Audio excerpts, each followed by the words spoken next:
Assalamualaikum warahmatullahi wabarakatuh. Innal hamdalillah nahmaduhu wa nasta'inuhu wa nastaghfiruh wa na'udzu billah min syururi anfusina wa sayyiati a'malina. May yahdihillahu fala mudhillalah wa may yudlil fala hadiyalah. Wa asyhadu an la ilaha illallah wahdahu la syarikalah wa asyhadu anna Muhammadan abduhu wa rasuluh. Allahumma shalli ala nabiyyina Muhammadin wa ala alihi wa azwajihi wa dzurriyyatihi kama shallaita ala ali Ibrahim innaka Hamidum Majid. Amma ba'd. Para hadirin, bapak-bapak dan ikhwah dan anak sekalian wal akhwat, hafizakumullahu ta'ala jami'an. Alhamdulillah, kita senantiasa mengucapkan puji-pujian kepada Allah atas keagungan, kebesaran serta ketinggiannya, dan juga limpahan rahmat, curahan nikmat pada kita sekalian. Pada hari ini, pada malam hari ini, dengan izinnya dan taufiknya, di malam Ahad, di malam ke-17 di bulan Rabiul Akhir 1446 Hijriah, kembali kita dimudahkan untuk hadir melaksanakan sholat secara berjamaah. Kemudian kita duduk bermajlis guna sama-sama membaca dan menelaah hadis-hadis yang mulia datang dari Rasul yang tercinta Nabiullah Muhammad sallallahu alaihi wasallam. Hadis-hadis beliau yang telah dikumpulkan oleh Al-Imam Abu Zakaria Yahya bin Sharaf An-Nawawi rahimahullahu taala, seorang ulama besar kaum muslimin yang wafat tahun 676 Hijriah. Beliau menulis satu kitab yang sangat bermanfaat yang beliau beri judul dengan Riyadus Shalihin min kalami Sayyidil Mursalin. Riyadus Shalihin, tamannya orang-orang soleh, min kalami Sayyidil Mursalin, yang berisikan sabda dari penghulu pemimpin para rasul Nabi kita Muhammad sallallahu alaihi wasallam. Jamaah sekalian, pembahasan kita dalam kitab ini masih dalam pembahasan kitabul jihad. Bahkan kita masih dalam pembahasan awal-awal hadis-hadis yang sangat banyak terkait dengan keutamaan jihad. Oleh karena itu, pada pembukaan, ya, muqaddimah taklim kita malam ini, perlu kami sedikit memberikan muqaddimah terkait dengan wafatnya atau gugurnya, dan kita berdoa semoga beliau mendapatkan syahadah fi sabilillah, Syekh Abu Ibrahim Yahya As-Sinwar rahimahullahu ta'ala rahmatan wasi'ah. Ya, ketika kita berbicara tentang jihad, maka tentu saja jika kita mau jujur, maka kita mengatakan yang masih mengangkat bendera jihad pada hari ini adalah mereka, saudara-saudara kita yang ada di Palestina sana. Mereka lah yang mewakili sekian banyak umat Islam yang mungkin sebagian besar di antara kita kaum muslimin tertidur dan melupakan pensyariatan yang sangat mulia ini. Jihad dalam Islam dan menjadi keyakinan, dan dia dimasukkan dalam persoalan akidah. Salah satu hal yang disebutkan di situ adalah al-jihadu madin ila qiyamis sa'ah. Jihad itu hukumnya terus berlanjut, bukan cuma di zaman Rasulullah, hingga hari kiamat.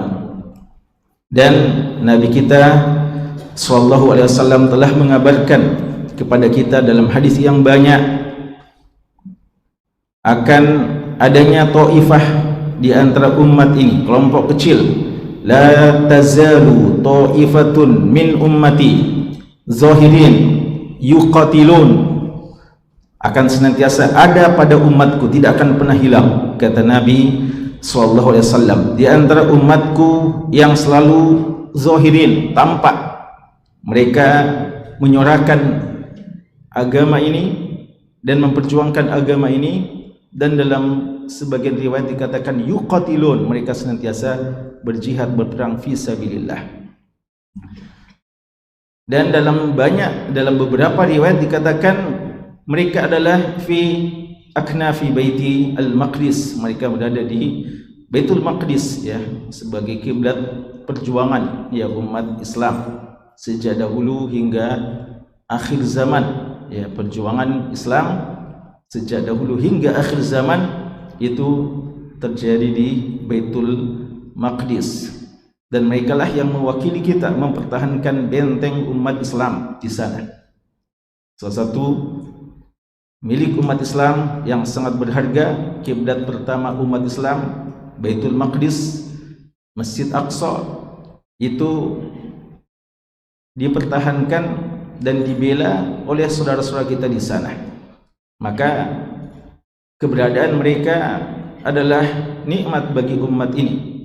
Paling tidak mereka yang mewakili kita, yang mungkin banyak kelemahan kita, kelengahan dan kelalaian kita dalam menjalankan syariat yang suci ini.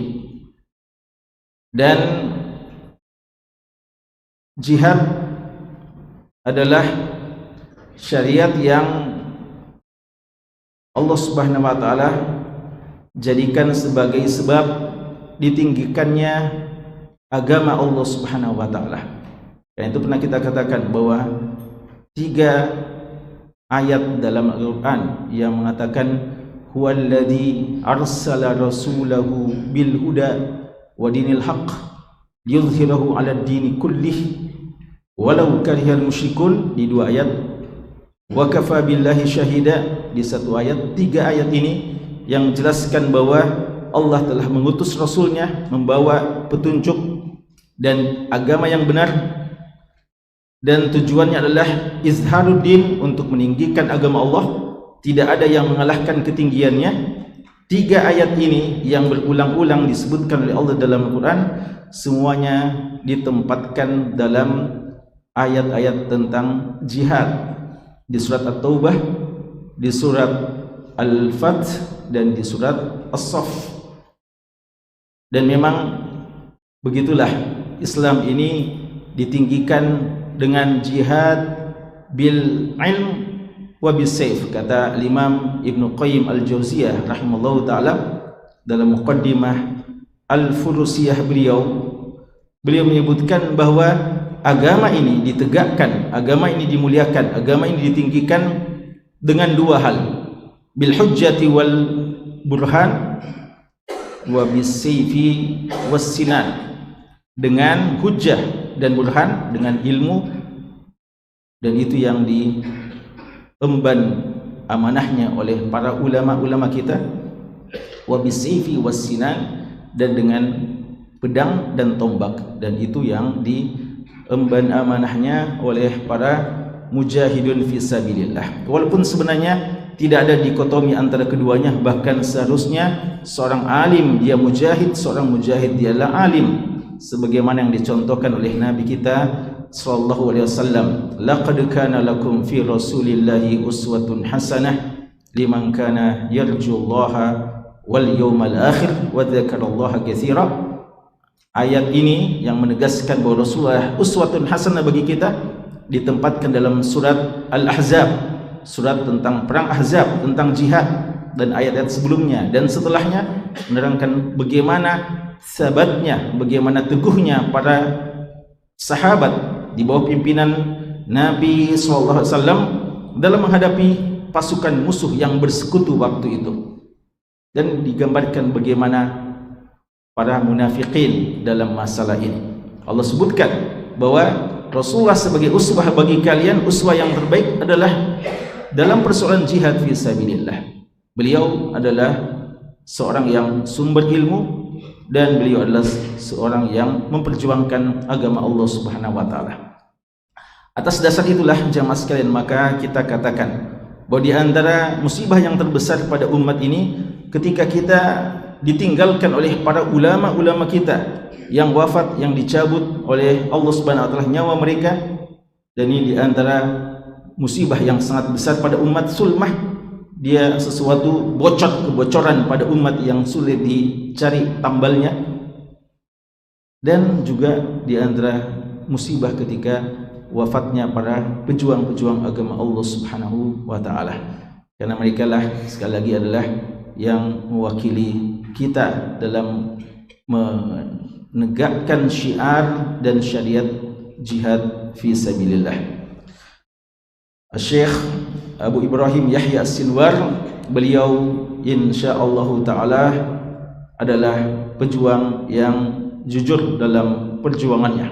Kita tidak bisa memastikan, tapi kita senantiasa berprasangka baik kepada saudara-saudara kita kaum muslimin, dan apa yang kita ketahui dan apa yang kita dengarkan dari orang-orang yang jujur dalam perjuangan mengatakan seperti itu ya. Dan apa yang Allah tampakkan pada kita bahkan pada dunia hari ini sebagai bukti dari kedustaan para musuh-musuh dalam memfitnah para pejuang ya. Mereka memang para musuh itu kerjanya memfitnah dan membuat propaganda untuk menggambarkan bagaimana sebenarnya, atau mengatakan bahwasanya para mujahidin mereka perusak, mereka yang buat gara-gara, mereka pun adalah kalau berjihad atau kalau berperang penakut ya. Bayangkan mereka Yahudi ya mengatakan bahwa ya bahasa mereka ya, bahwa seorang Yahya Sinwar rahimahullah itu dia cuma memobilisasi pasukannya, umatnya atau pengikutnya, lalu dia sendiri bersembunyi di terowongan-terowongan atau bersembunyi di tempat persembunyian yang tidak mungkin bisa dijangkau, atau dia berada di tengah-tengah tawanan Yahudi sehingga tidak bisa diapa-apakan, dan dia tidak ikut dalam perjuangannya. Padahal orang tahu Yahya Sinwar rahimahullah, beliau bukan cuma seorang yang mengemban amanah untuk menjadi kepala biro politik di Hamas ya, yang beliau baru saja emban sekitar 2 bulan terakhir ya. Ismail Haniya rahimahullah wafat akhir bulan Juli kalau tidak salah ya. Baru berapa bulan, 2 bulan lebih amanah biro politik Hamas beliau emban.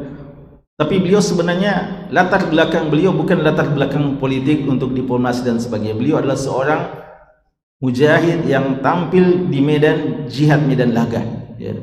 Karena itu beliau walaupun seorang yang mengemban amanah untuk menjadi diplomatik yang mungkin menghubungi kaum muslimin di sana sini untuk bisa menyatukan mereka bersuara dengan suara yang satu dalam perjuangan, sebagaimana yang pernah dilakukan oleh Salahuddin Al-Ayyubi ketika menyelamatkan, membebaskan Baitul Maqdis dari tangan-tangan salibis. Beliau juga tampil langsung dalam jihad fisabilillah. Syekh Yahya beliau tampil langsung dalam jihad, dan apa yang Allah Subhanahu wa taala buktikan dan subhanallah disiarkan langsung oleh mereka kaum Yahudi tidak menyangka bahwa apa yang mereka hadapi inilah yang mereka klaim bersembunyi, padahal berada di depannya langsung, dan tidak mereka pernah sangka bahwa yang mereka hadapi waktu itu adalah Syekh Yahya rahimahullah. Apa yang mereka sebarluaskan berita bahkan video yang tersebar itu pemberitaan dari mereka sendiri sekaligus membuktikan kedustaan dan kebohongan mereka ya, bahwa para mujahidin tidak sebagaimana yang mereka gambarkan. Dan memang gitulah orang-orang munafikin ya, apalagi orang kafir. Orang munafikin dahulu ketika berbicara tentang para mujahid, mereka mengatakan bahwa mereka para mujahid ya, itu yang Allah sebutkan dalam surat Taubah adalah arghabuna butuna wa ajbanuna inda liqa'i aduwina Ya, mereka adalah orang yang paling penakut ketika berhadapan dengan musuh. Padahal mereka kaum munafikin tidak berjihad, tapi paling suka mengomentari. Ya, mereka tidak berjihad sebenarnya. Mereka hanya sembunyi-sembunyi. Mereka berada di hotel-hotel yang mewah dan sebagainya. Ya, mereka kadang mengomentari para pejuang dengan celaan-celaan yang seperti itu. Dan mereka yang paling rakus dalam makan, gitu orang-orang munafikin, celaan mereka dan banyak istihza mereka. Lalu Allah Subhanahu wa taala menurunkan ayatnya, qul abillahi wa ayatihi wa rasulihi kuntum tastahzi'un la ta'tadiru qad kafartum ba'da imanikum. Ayat itu yang menegaskan kekufuran para munafikin, yaitu bantahan terhadap tuduhan kaum munafikin terhadap para pejuang-pejuang, para qurra, para sahabat-sahabat Rasulullah yang ahli Quran sekaligus mereka adalah pejuang-pejuang agama Allah Subhanahu wa taala. Dan kita katakan bahwa apa yang diterima oleh Syekh Yahya dari takdir Allah, inilah yang dicita-citakannya selama ini. Ya.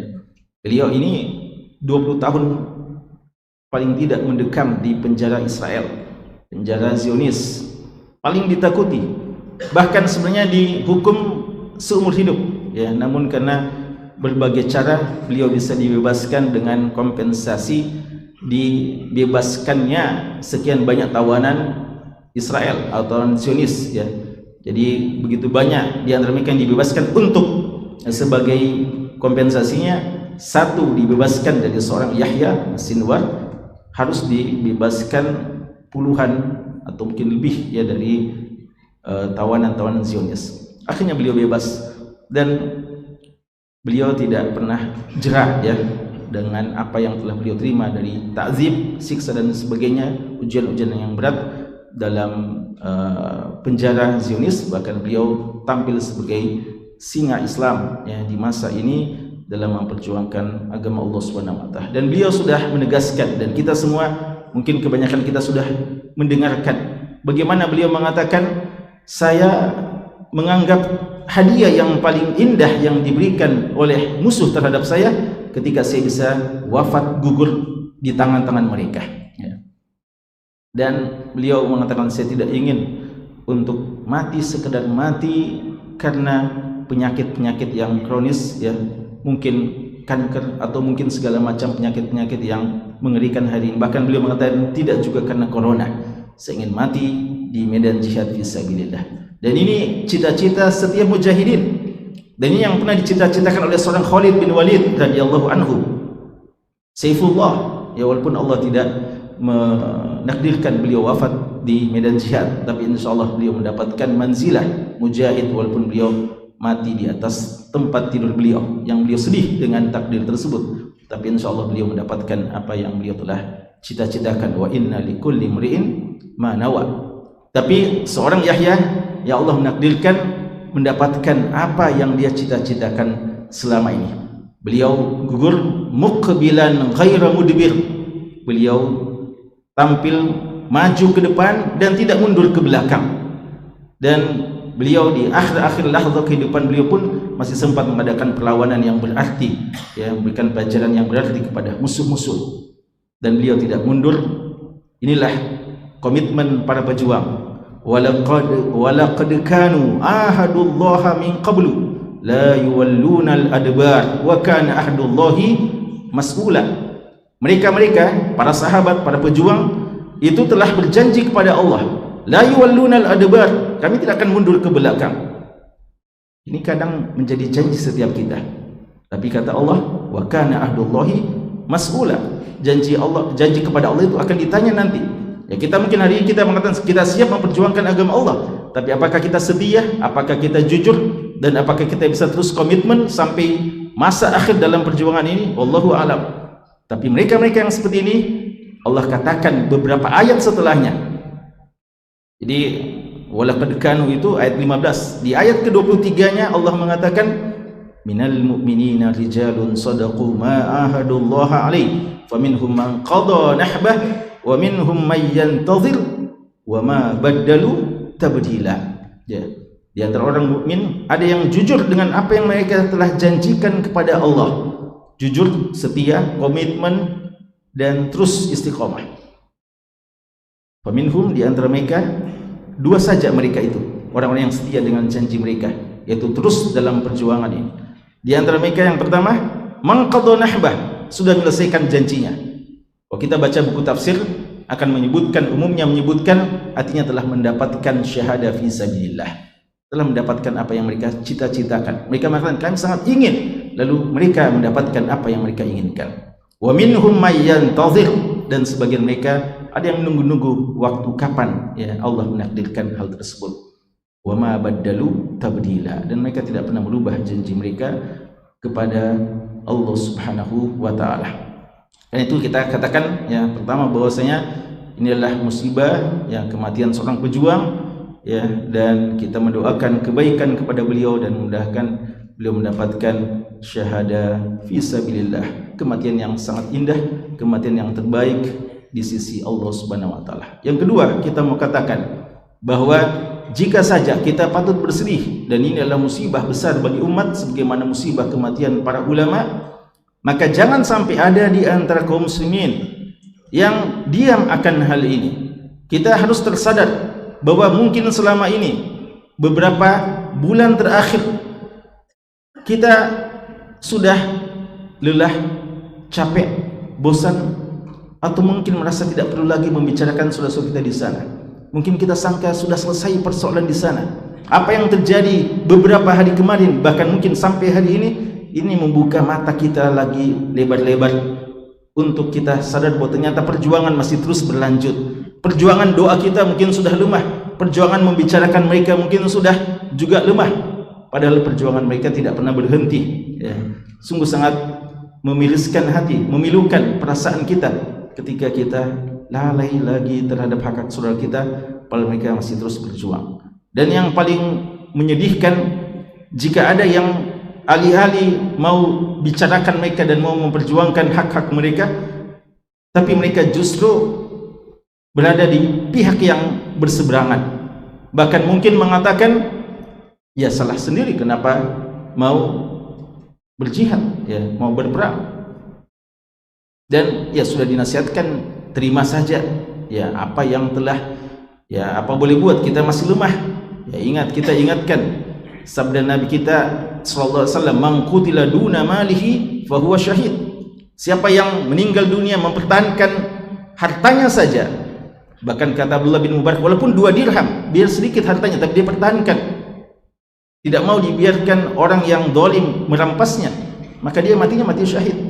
Gimana lagi kalau dia mempertahankan Baitul Maqdis, mempertahankan benteng-benteng kaum muslimin dan mempertahankan agamanya, maka bukan mati yang sia-sia ya. Jangan sampai menyalahkan mereka. Jangan seperti kata orang munafik dalam Al-Quran, lau ata'una ma qutilu, seandainya mereka ikuti saran kami, ya gitu orang munafik dibilang, seandainya mereka ikuti saran kami, maka mereka tidak akan terbunuh. Atau apa yang dikatakan oleh orang kafir, ya ayyuhalladzina amanu la takunu kalladzina kafaru wa qalu li ikhwanihim idza darabu fil ard aw kanu guzza law kanu indana ma matu wa ma qutilu. Ya, orang kafir itu bilang, kata Allah dalam surat Al-Imran, wahai orang-orang beriman, jangan mau seperti orang-orang kafir. Bagaimana itu orang kafir? Mereka yang mengatakan kepada teman-teman mereka, sesama orang kafir dan para munafikin, pengikut mereka ya, dalam Al-Quran sering dikatakan ikhwannya orang kafir adalah kaum munafikin, saudaranya orang munafik, orang kafir adalah munafik, saudaranya orang munafik adalah orang kufar. Ketika mereka melihat orang-orang beriman pergi berperang, darabu fil ard au kanu guzza, mereka bilang lau kanu indana, seandainya mereka tetap di tempatnya saja, ma matu wa ma qutilu, mereka tidak akan meninggal dunia dan tidak akan terbunuh ya. Jadi justru menyalahkan, tidak mendoakan mereka-mereka yang telah gugur fisabilillah memperjuangkan agama ini, tapi justru menyalahkan ya, dan mengatakan siapa suruh pergi berjuang, pergi berjihad. Ini bahasanya orang kafir, bahasanya orang munafik, waliyadzubillah. Kita harus bersedih dan jangan sampai kita bergembira syamata terhadap hal ini. Tidak ada yang bergembira dengan hal ini kecuali adalah musuh-musuh Islam atau yang terpengaruh, yang tertipu dengan propaganda musuh-musuh Islam. Bayangkan kawan sekalian, si Perdana Menteri Israel itu, ya, Netanyahu itu. Apa komentar pertamanya waktu mendapatkan berita tentang kematian seorang Yahya Sinwar rahimahullah? Dia mengatakan, ya, hampiran bilang alhamdulillah, ya. Dia tidak pernah mengatakan alhamdulillah tentunya. Dia bilang bahwa telah tewas seseorang yang dammara hayatakum, yang telah menghancurkan kehidupan kalian selama ini. Ya, mereka selalu mengatakan bahwa para pejuang itu yang merusak kehidupan kalian selama ini. Jadi mereka mau membuat kesan bahwa para pejuang agama Allah dialah yang membuat kerusakan di muka bumi. Ya, dan kita-kita ini membantu kalian wahai rakyatku, membantu kalian wahai penduduk dunia untuk mengamankan mereka yang dibahasakan kadang sebagai teroris. Ya, kita-kita ini bersama kalian membantu kalian untuk mengamankan dan melenyapkan terorisme di dunia dan melenyapkan mereka itu. Itu kurang lebih bahasa mereka. Bukankah ini bahasanya juga seorang Fir'aun? Ya, Fir'aun ketika bicara kepada kaumnya, dia bilang zaruni aqtul Musa wal yad'u rabbah inni akhafu an yubaddila dinakum au an yuzhira au ay yuzhira fil ardi al fasad. Apa bilang Fir'aun? Fir'aun bilang, biar nanti kami selesaikan ini Fir'aun, kami selesaikan Musa. Biar dia berdoa kepada Tuhannya. Kenapa sampai Fir'aun mau membunuh Musa? Dia bilang, saya khawatir dia akan merubah agama kalian dan akan melakukan kerusakan di muka bumi ini. Subhanallah, seorang Fir'aun bilang Nabi Musa perusak di muka bumi ini. Begitulah bahasa orang kufar hari ini. Ketika mereka berbicara tentang kaum muslimin, para pejuang, mereka adalah perusak bumi ini, muka bumi ini. Padahal mereka lah perusak, ya. Allah Subhanahu wa taala mengatakan bahwa mereka innama nahnu muslihun. Ala innahum humul mufsidun. Mereka sebenarnya para perusak, ya. Sebenarnya mereka ketahui. Karenanya jangan kita sama dengan mereka-mereka yang tidak mau berbicara, tidak mau berkomentar, bahkan kelihatannya sangat takut-takut mendoakan seorang pejuang. Takut mendoakan seorang pejuang, takut untuk ikut berduka cita, diam saja. Bukankah ini khudlan? Ya, subhanallah. Memang telah digambarkan bahwa Taifatun Mansurah itu la yadurruhum man khadalahum wa ma khalafahum, tidak akan dibahayakan oleh orang yang menyelisih mereka dan orang yang tidak mau tahu urusan mereka. Jadi mereka memang selalu, ya, para pejuang itu, utamanya Taifah Mansurah, ya, utamanya mereka yang pejuang di Baitul Maqdis, telah digambarkan bahwa akan ada saja orang yang berseberangan atau orang yang tidak mau peduli dengan mereka, tapi itu tidak akan membahayakan mereka. Jangan kita menjadi seorang yang khazalahum, tidak mau peduli dengan mereka, tidak mau punya perhatian kepada mereka, bahkan sekedar mendoakan mereka tidak mau, takut-takut. Apatah lagi kalau kita sampai berkomentar dengan komentar tadi, ya, menyalahkan kenapa mereka pergi, kenapa mereka, waliyadzubillah, ya. Maka ya hati-hati, ya, dengan berada di pihak sebelah, ya, pihak sebelah artinya pihak musuh yang bahagia, senang, ya, dengan kematian seorang pejuang seperti Yahya Sinwar rahimahullah ta'ala rahmatan wasi'ah. Yang terakhir yang kami katakan dalam muqaddimah kita ini adalah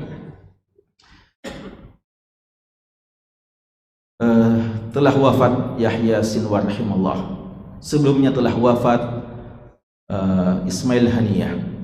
Bahkan sebelumnya mungkin telah wafat Abdul Aziz Rantisi, ya, telah wafat Ahmad Yasin dan begitu banyak pejuang yang telah wafat. Tapi kita yakin agama ini, Islam ini tidak akan lenyap, tidak akan hilang dengan kematian siapa-siapa. Seandainya agama ini akan hilang dengan kematian seorang manusia, seorang laki-laki, seorang pejuang, maka Islam ini telah hilang sejak abad 11 Hijriah dengan wafatnya Nabiullah Muhammad SAW.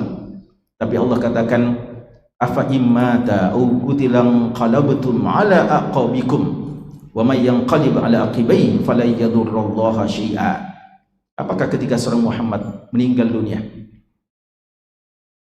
atau terbunuh, ya, entah meninggal dunia biasa-biasa, meninggal dunia secara normal, sakit, atau terbunuh dalam jihad fisabilillah, kalian akan kembali ke belakang, mundur ke belakang, murtad, Siapa yang melakukan hal tersebut tidak akan membahayakan Allah Subhanahu wa taala sama sekali. Fala yadurrullaha syai'an. Ya, kan itulah Abu Bakar As-Siddiq radhiyallahu anhu tampil ketika wafatnya Rasulullah, beliau mengatakan, "Man kana ya'budu Muhammadan fa inna Muhammadan qad mat wa inna Allaha hayyun la yamut." Kalau kita menyembah Nabi Muhammad, Muhammad itu sudah mati. Tapi yang kita sembah adalah Allah yang tidak akan mati-mati. Dia Maha hidup dan Allah menjamin agama ini akan terus eksis, terus ada, bahkan akan jaya dan akan mulia di akhir zaman. Sebagaimana pernah dijayakan oleh Rasulullah SAW dan para sahabat. Maka jamaah sekalian, kita yakin dengan kematian mereka-mereka itu tidak akan membahayakan kita. Umat ini ummatun walladah, ya kata ulama kita, umat ini umat walladah. Apa itu umat walladah? Umat yang produktif, tidak pernah mandul untuk melahirkan para pejuang-pejuang.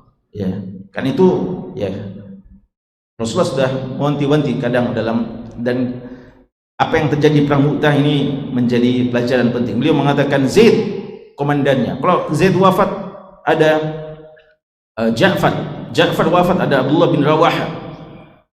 Dan beliau tidak sempat menyebutkan kalau Abdullah bin Rawaha wafat gimana. Ya. Lalu tampil seorang Khalid bin Walid kembali mengambil tampuk ya kepimpinan waktu itu, dan beliau bisa menjayakan umat ya. Maka yakinlah ya bahwa akan ada pengganti beliau, dan insyaallah kemenangan tetap akan datang kepada kita cepat atau lambat, dan paling lambatnya bagi kita yakin terjadi pada saat kedatangan Nabi Isa alaihissalam ya, di Baitul Maqdis, di mana beliau akan langsung memimpin pertempuran bersama Mahdi Muhammad bin Abdullah Al-Hasani ya. Dan pada saat itu orang-orang Yahudi akan lari ketakutan dan dikejar di sana sini ya, akan terus dikejar dan tidak dibiarkan, dan sampai-sampai batu-batuan hajar dan syajarah dan pohon-pohonan akan mengatakan, "Ya Muslim, hada Yahudi khalfi, ta'al faqtulhu." Sampai-sampai seluruh alam ini, batu-batuan dan pohon-pohonan akan mengatakan kepada kaum muslimin yang mencari-cari Yahudi di mana saja mereka berada, "Kesinilah wahai Muslim, di belakangku ada si Yahudi bersembunyi, kesinilah, bunuhlah dia." Ya, kecuali pohon qarqat yang memang merupakan pohonnya Yahudi. Itu keyakinan kita. Maka insyaallah ya, apapun usaha mereka, yuriduna liyutfi'u nurallahi biafwahim, yuriduna ayyutfi'u nurallahi biafwahim wa ya'ballahu illa yutimma nurahu walau karihal kafirun. Mereka telah berusaha untuk memadamkan cahaya Allah, tapi tidak akan bisa. Allah terus akan menyempurnakan cahayanya walaupun orang-orang kafir tidak pernah menyukai. Jemaah sekalian, itu muqaddimah ya. Tapi sudah habis waktu ya. Kita ambil satu hadis saja kalau gitu. Ya. Allahul musta'an. Ya. Kita ambil satu dua hadis ya. Dari ya, untuk hadis-hadis yang terdahulu kita sudah sebutkan 3 hadis terdahulu yang kita sudah bahas, menjelaskan bagaimana keutamaan jihad fisabilillah dan bagaimana ulul himmah aliyah, obsesi yang tinggi dari para sahabat. Kalau bertanya tidak tanggung-tanggung, tidak bilang mana amalan bagus, tapi mana amalan yang paling bagus, amalan yang paling afdal. Ya, kita sudah jelaskan bagaimana jihad dalam setiap pertanyaan selalu saja masuk dalam deretan amalan-amalan yang paling afdal yang dijawab oleh Rasulullah SAW. Kemudian jam berapa Isya? Ya, ya 5 menit ya, insyaallah 9:15 mungkin. Hadis ke 1288, wa an Anasin radhiyallahu anhu, dan dari Anas radhiyallahu taala anhu, anna Rasulullah sallallahu alaihi wasallam qala, bahwasanya Rasulullah sallallahu alaihi wasallam bersabda, la qadwatun fi sabilillah, keluar berpagi-pagi dalam rangka fi sabilillah, au rauhatun atau keluar pada siang atau sore hari, khairun minad dunya, itu lebih baik daripada dunia, wa ma fiha, dan apa-apa yang ada di dalamnya. Ya. Jemaah sekalian, ini hadis yang menjelaskan tentang keutamaan jihad fisabilillah. Di sini ada katakan al-qadwah wa rauha. Ya, ini mirip-mirip dalam beberapa hadis tentang keutamaan pergi ke masjid. Ya, ghada ilal masjid wa raha ilal masjid. Jadi maksud ghadwa adalah keluar dari rumahnya untuk pergi berjihad fisabilillah. Al-ghudu itu waktu pagi-pagi. Kalau rauha itu mulai siang dan atau sore hari. Tapi kata ulama kita ini cuma contoh penyebutan waktu dan tidak menjadi batasan. Artinya mungkin ada yang pergi di subuh ya, atau waktu siang atau apa saja ya. Jadi di waktu manapun intinya dia keluar dari rumahnya untuk berjihad fisabilillah. Kata-kata fisabilillah, fisabilillah, jumhur ulama mengartikan fisabilillah adalah berjihad fisabilillah. Ya, dan ini perlu difahami bahwa ayat-ayat dan hadis-hadis yang menyebutkan amalan dan menyebutkan fisabilillah punya makna umum dan punya makna khusus. Dan umumnya dia dalam makna khusus. Apa maksudnya dalam makna khusus? Yaitu makna jihad fisabilillah. Karena sebagian ulama mengartikan fisabilillah adalah setiap amalan yang diniatkan ikhlas di jalan agama Allah, seperti seorang yang berinfak niatkan karena Allah, seorang yang melakukan apa saja dari kebaikan-kebaikan, salat dan sebagainya, atau apa saja kebaikan-kebaikan niatkan ikhlas kepada Allah, itu bisa masuk fisabilillah. Tapi itu mungkin makna umum. Tapi makna khusus, dan ini yang lebih sering dimaksudkan dalam Quran dan Sunnah, adalah jihad fisabilillah. Oleh karenanya, ketika ulama kita menafsirkan firman Allah tentang zakat, innamas sadaqatu lil fuqara wal masakin wal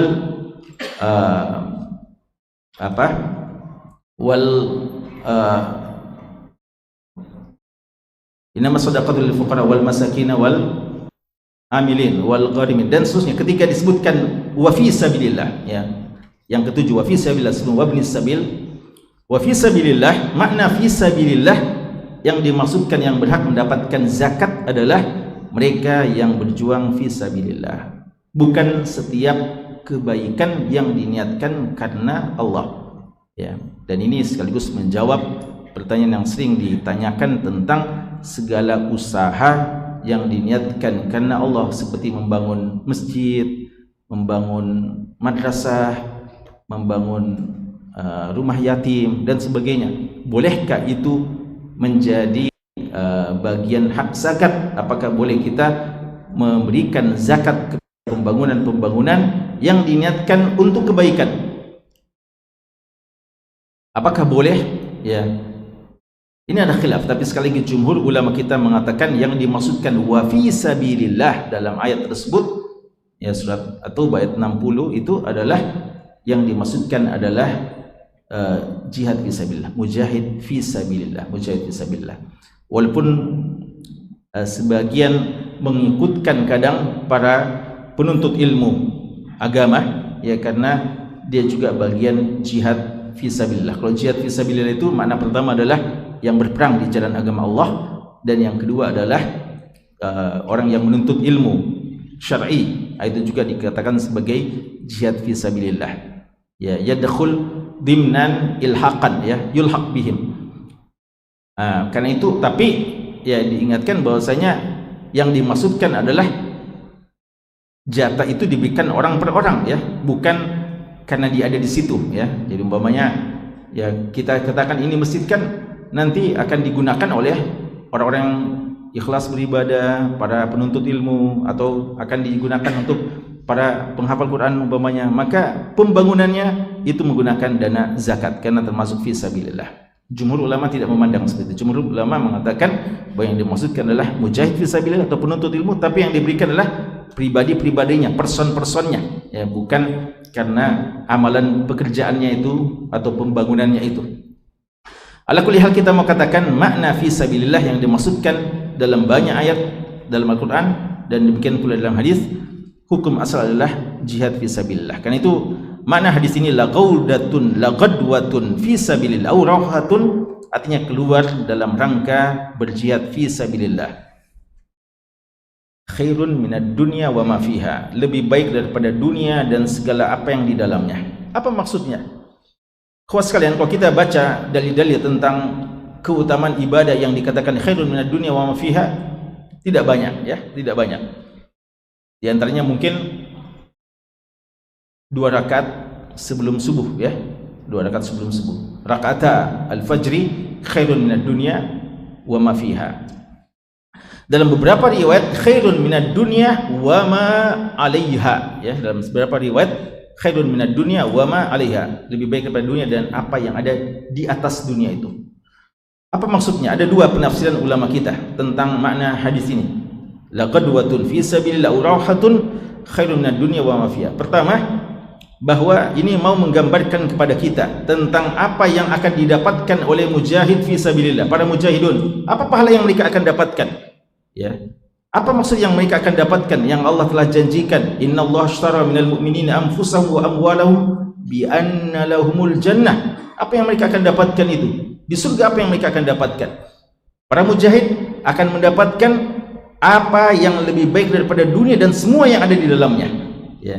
Itu digambarkan sebagai pendekatan kepada kita. Kalau kita tidak tahu kira-kira gimana yang akan dapatkan fasilitas dari orang-orang mujahid yang telah rela memperjuangkan agama ini dan mengorbankan jiwa dan harta mereka untuk agama ini, apa yang mereka akan dapatkan?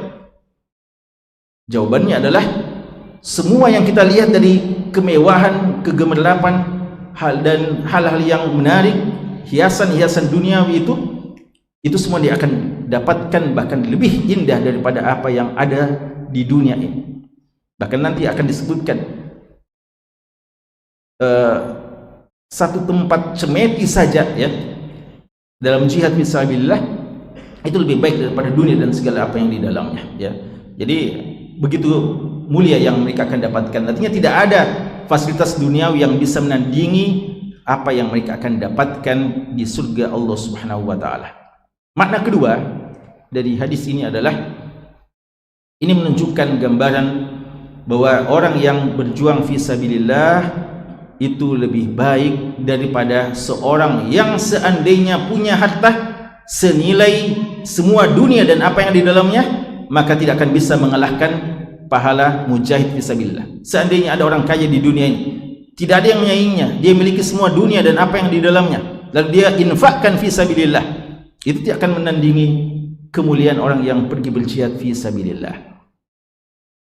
Jelaskan bagaimana tingginya nilai mujahid fisabilillah. Siapa di antara kita yang bisa memiliki semua dunia dan apa yang di dalam? Itu pun tidak, ya, itu pun tidak seperduanya, tidak seperempatnya yang diinfakkan, semuanya diinfakkan.